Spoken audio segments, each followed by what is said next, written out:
Alright, so now we get the first layer of insulation off in between the LEDs. We now need to insulate the entire wire. And there's a lot of different methods people use to do this. Bubble wrap, saran wrap. Honestly, the best method we've found is to use straight up packing tape. Since this is a 5/8 inch hoop, you can only really use one layer. So you layer out the packing tape along the wires. And you're just going to wrap it around the wires and LEDs. And a second layer on the actual LEDs. A little tie wrap. And this actually has a lot of benefits. One, it's easy to apply. It's already sticky. It's already on there. Two, it works really well. It cancels out the sound. It makes no rattle. And it's also crystal clear. So it's not going to affect the LEDs whatsoever. And it goes on fairly snug. And so you don't have to worry about, like, with bubble wrap, it's really thick and it's almost impossible to get the wire through the tubing once you need to tube it up. Problem with saran wrap, it's really clingy and it doesn't slide very well through the plastic tubing. Luckily with packing tape, it's very slick, and so once you wrap it up, that doesn't create a lot of friction while you're applying it into the tubing. And so it's a really good method. It's already sticky, so you don't have to apply glue to it. And it works really well, and it creates a completely silent LED hoop. And this is another thing that, most people were using bubble wrap at the time, and this is it made a lot of sense. We gave it a couple shots, we tried it out in a few hoops, and it worked wonderfully. And so this is our method.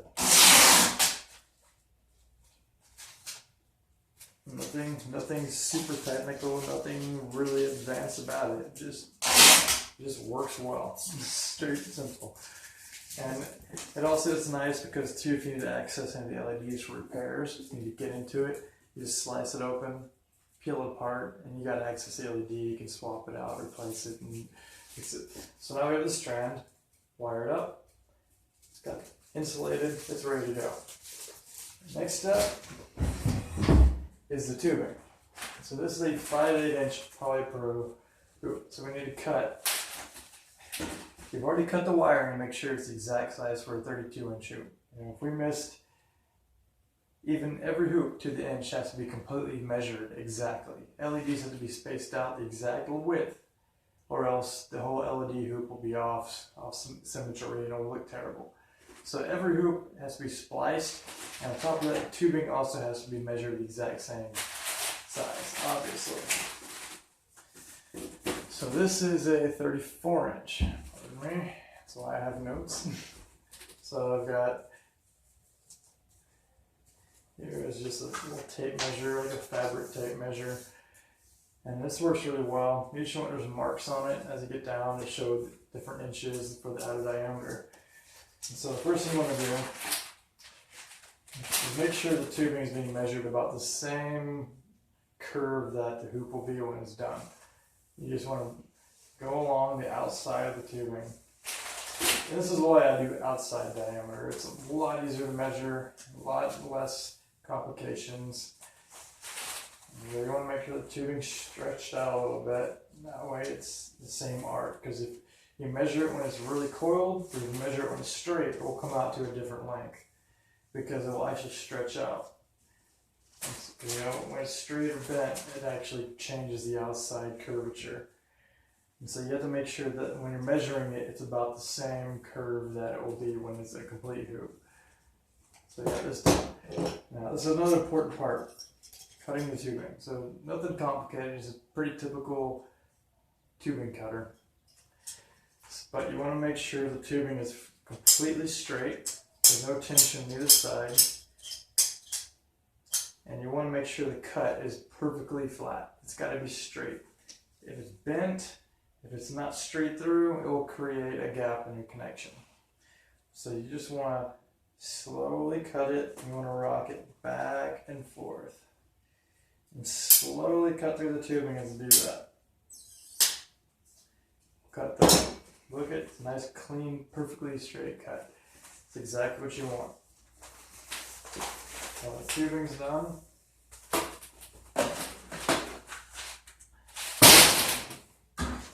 Don't do this anymore. You gotta make sure that it's not overly coiled. You know, that's another thing you need. Stretch it out a little bit. Just most of this I've already pre-treated. I've already left it outside, let it stretch out. Sometimes I'll do it again after it's done just to make sure that it's not in an egg shape or overly coiled. So now, for our hoops specifically, we have power buttons built into the connections. So you have to make sure that there is a hole for the power button. So this is my calibrator. Put a small mark where the hole needs to go. And grab a power drill. And nothing fancy, it's a hand drill. You know, it's not a big table drill, nothing too crazy. And I personally like this, especially when you start doing more delicate drills, is that you can specifically feel the drill bit as it goes into the tubing. So when you start drilling holes for the rivets, there's a chance you could drill into the actual wiring that's inside the tubing when you're drilling into that. So it's I appreciate like having a hand drill because you can have that sensitive feel and actually feel if you're doing anything inside. So now that the hole's drilled, you gotta bezel it out. That way it's not, there's no piece of plastic hanging off, that it's smooth to touch. So I use an X-Acto knife or a box cutter. It's got to be new and super sharp. If it's not, it will create a really bad cut in polypro. Polypro is like cutting glass. It's very brittle. It's not a real smooth material to work with. So if you don't have a real sharp X-Acto knife, it's going to make really terrible cuts and it's going to look horrible. So you just kind of want to go around the edge and just kind of curve it out. As you get the first cut, just go along again, smooth it out. That way it's a perfect bezel going along the outside of the hole. So when the power button's there, it's a nice clean hole that you can push it on and off with. So when that's done, it's time to insert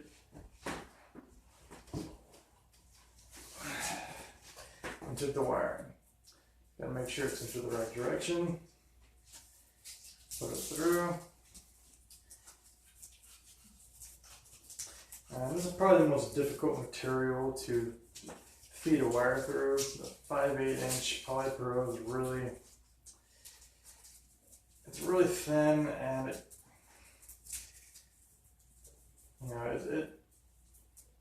doesn't really necessarily want to accept the wire. So you got to pull it open and just slowly feed it in, an inch at a time. Just expand it a bit. And then once you get about halfway through, it starts getting a little tougher. You probably won't make it all the way through, but there's another weird trick you can do to get the last little bit in. We're close. So one thing you can do is you can grab it and kind of knock it against your knee, and it will actually cause the tubing to feed out. So here I've got about 3 inches left. So I'm going to knock it on my knee, and that will actually kind of suck the rest of the wire in. It's a weird technique, but it works. I got it from gold panning. You get the heavier materials, you knock it a bit, and it goes through. So now we've got about an inch left out here. I'm going to attach the positive end where the power button is. So this part the push button is going to be attached to here. This wire, splice it, cut it, grab this, bend it so it touches right, make sure it's bent right, soldering iron, solder, and we're going to make good, let's solder this onto the wire.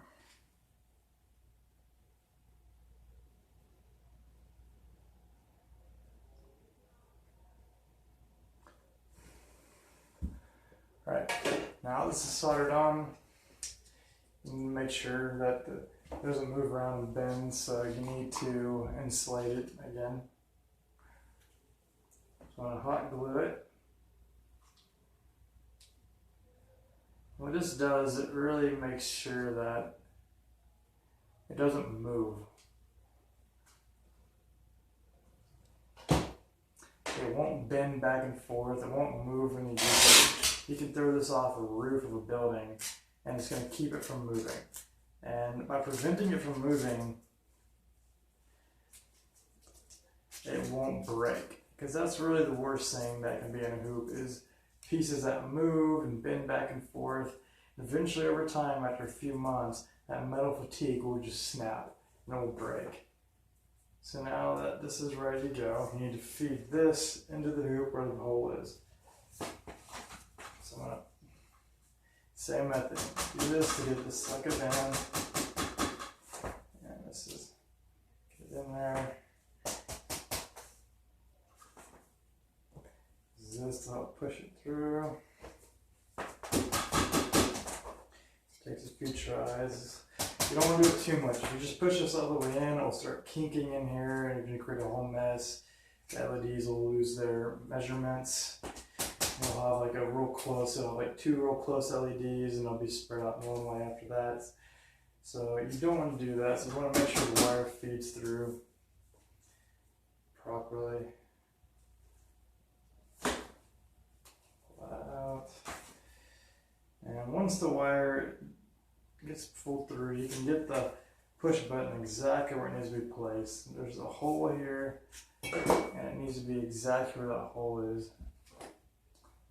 I have to use a pen, push it in, use a small screwdriver.